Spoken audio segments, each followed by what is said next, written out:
Have you ever watched your child give something away? Maybe it was time or a toy, or maybe it was just a nickel, and realized you were seeing something holy? Today, we're talking about how we as parents can shape a family culture of giving.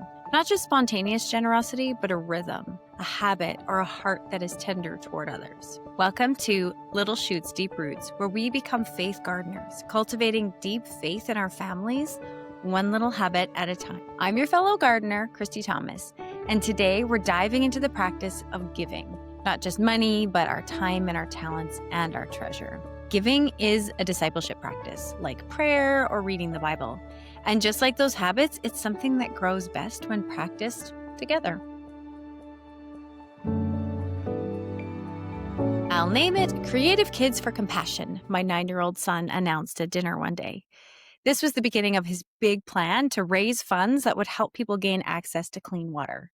That night, he sat down to finish writing a story he'd been working on, which he then proceeded to illustrate and type up. His 6-year-old brother was inspired then to write his own story, and Creative Kids for Compassion was born. Over the next several months, the boys sold their books, their printed books, both online and in person. Twice, they stood outside for hours on a freezing autumn day to sell their books and homemade trinkets at the farmer's market, also they could help provide clean water to those in extreme poverty. My youngest was 4 at the time, and I remember him standing in front of our booth at the farmer's market yelling, "Do you want to buy a book?" Except he had really terrible spoken skills at the time, so it probably just sounded like, In this example, the giving that kids did wasn't my initiative. It was my child's. I just fanned the flame and empowered them and found the spot at the farmer's market and helped them do what they felt called to do. My son surprised me with his idea, and I just said yes to it, helping him bring it to life. And his little brothers joined in, showing that giving is contagious in families. This was an example of giving our time and our talents. But what about treasure? About 10 years ago, the Western world was reeling from the implications of the Syrian refugee crisis. Do you remember the stories of dead children washing up on the shores of Greece? It was awful. And I think that one of those children was about the same age as my children at the time. So one Friday night, my young boys and I were reading about the life of Elisha from the Bible and talked about how God had used him to help the widow of Zarephath. We discussed how God sometimes wants to use us to help others in need as well. So I took this opportunity to share with my boys a little bit about the refugee crisis. I just said, there's some countries in the world where there's lots of bad guys. They're trying to hurt people and take their homes. These people want so badly to escape the bad guys that they run away from their homes. And they don't bring anything with them. They don't have clothes or food or money or cars. They walk and they walk and they walk until they reach a place that's safer. But it's really hard for them to find a place that is safe. I proposed a plan. I said, how about we count and sort all our cans and bottles and then bring them to the bottle depot? And then after we get our money, we could use it to buy gift cards for Superstore. Our church at that time was working with refugees, and there was a family coming from Burma very soon. So not Syria, but still refugees. So the gift cards would go to them. After a bit of initial hesitation, because they remembered the stench and the noise of the bottle depot, they agreed. I was so proud of them. They didn't complain about not getting to keep any of the money, and they were so excited to pass their bills over to the cashier in exchange for the gift cards and to give them to the refugee committee at church. They may not have known much about the horror of being a refugee. I tried to keep it at a really kid-friendly level, but they did know that they can do something to help. Kids can grasp sacrificial giving when they know who it helps. The smell of the bottle depot is burned into our family memory, but so is the joy of handing over those gift cards. So fast forward a few years to last year. My kids were much older, so the giving looked different. We turned on the radio only to hear this full-day fundraiser for World Vision. And when we heard the stories they were telling about the children in need of help, I asked my boys, I said, hey, do you guys want to donate some money to this fundraiser? So as soon as we got home, they all ran to their rooms to grab some money. Every year, we also love to make some donations through the Christmas gift guides. And there's a lot of organizations that make Christmas gift guides now. So you're probably quite familiar with this. But when my boys were really little, I would cut out the pictures and tape them onto the wall. And every day we would pray about which one to take down. And then near the end of December, we had one left that we then donated to. So we would kind of talk about them every day. Okay, which one do we not want to do? And we take that one down and kind of process of elimination, find something to donate to.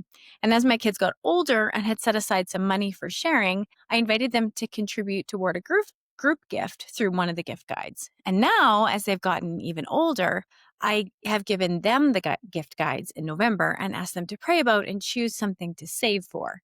Now, I don't know, honestly, how much thought they're going to put into it. My children are not saints, but my role is to keep offering opportunities to give of their treasure. So here's a few key thoughts about how to frame giving for your kids. Number one, we want to tell stories that evoke empathy. If our kids never know what's going on in the rest of the world, how can they serve? How can they give? How would they even want to? I'm not just talking about refugees, but also about needs in your own community. I heard of a family recently who serves at the food bank a couple Saturdays each month, which would be a great way to help develop that empathy. Honestly, we tried to serve at the food bank for a while, but my kids were young enough that they weren't really actually super helpful. So we didn't do that again the following year.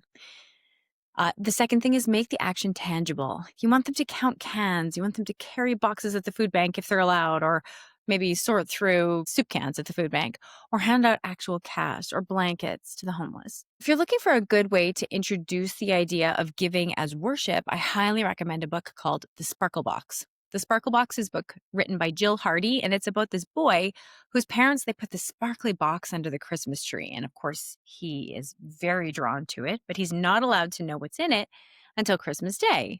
Kind of aside from the Sparkle Box, it follows what they're doing in their lives. And the boy and his parents serve others in very natural ways. He gives mitts to a person who's shivering on the street. They bring gifts to others, and they serve in other ways. And on Christmas Day, he opens the Sparkle Box and finds it full of pieces of paper. And on each piece of paper is written something that he did for someone else that season. His parents explain that the Sparkle Box is actually a gift for Jesus, not for him. And the gift is all the ways that he's served others. I read that book to our church congregation one year at our Christmas Day service.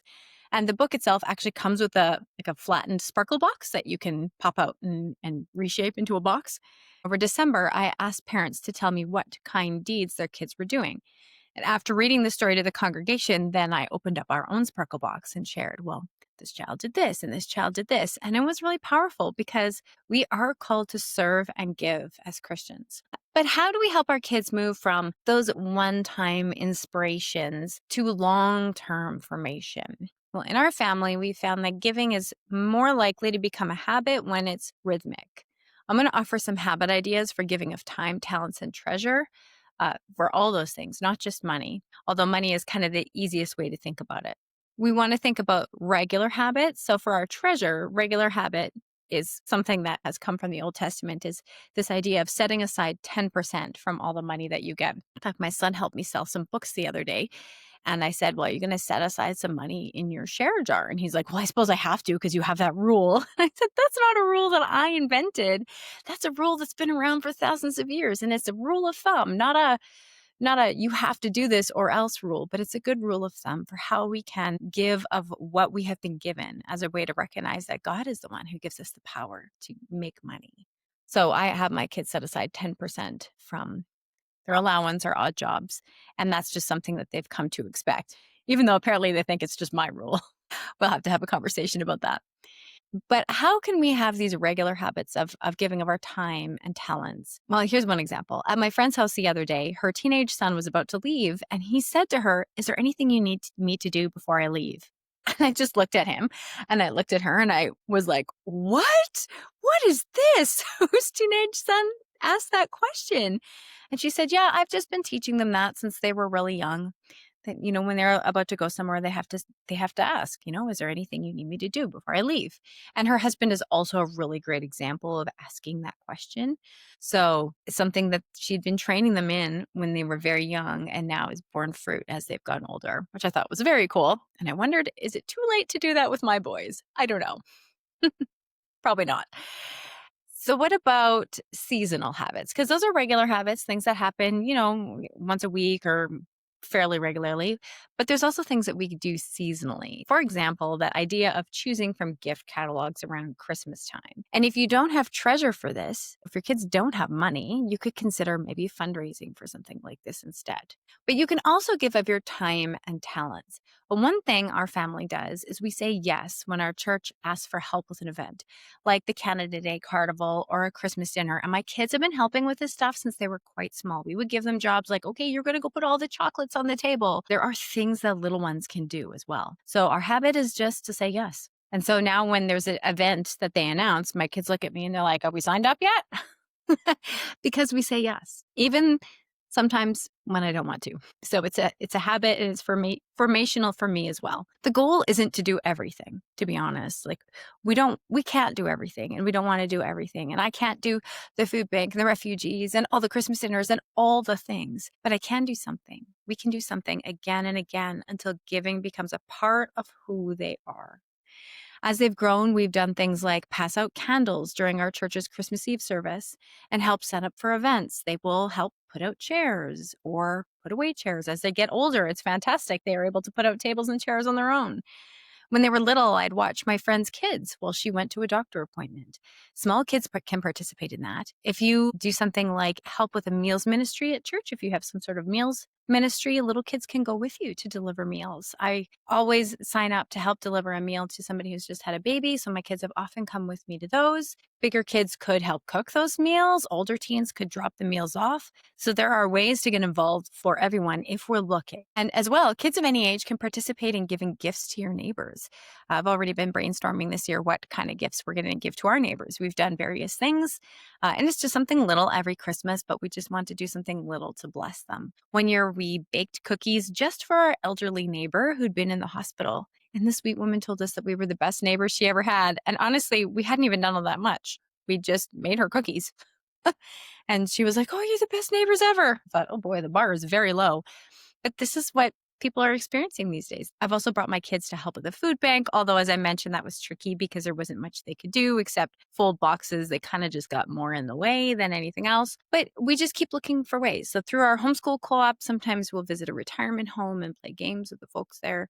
We've also put together homeless bags for people that we meet. So we have these bags with socks and toothpaste and coffee shop gift cards, like McDonald's gift cards, so that when we pass somebody who's asking for money, we have something tangible that we can give them that's not cash. But you don't have to raise a mini philanthropist overnight or ever. Not every kid is going to turn into a philanthropist, but start small. Tell a story. Invite your kids to dream or maybe sort some bottles. The holy habit of giving begins not with grand gestures, but just with these faithful nudges. So here's my question for you. What's one small step you can take toward building a generous spirit in your family? Maybe this week you're going to tell your family, okay, we're going to start setting aside 10% of the allowance. And then every once in a while, we're going to bring it to church or we're going to use it to donate somewhere. Or maybe you're going to pick up the Sparkle Box book and use it to guide your Christmas season. Or maybe you're just going to tell a story that invites your kids into compassion. I'd love to know what you end up doing. Please feel free to email me or message me on Instagram. In the next episode, I'll be talking with Shauna Sullivan about how giving and stewardship look in their home. And I love how it's a little bit different in every home. So I'm excited to give you a peek into the Sullivan home. And I hope you'll tune in for that episode as well. Now, let me pray a blessing over you before you go. If you're able, hold out your hands to receive it. May your home be filled with generosity, not just in what you give, but in how you give it, joyfully, faithfully, together. In Jesus' name. Thank you so much for joining me here at Little Shoots, Deep Roots. If you've enjoyed this podcast, I'd love if you'd take a minute to leave a review. And also, please download the Start Little guide in the show notes to help you discover how to start and maintain sustainable faith habits like giving in your family. Growing with you, Christy.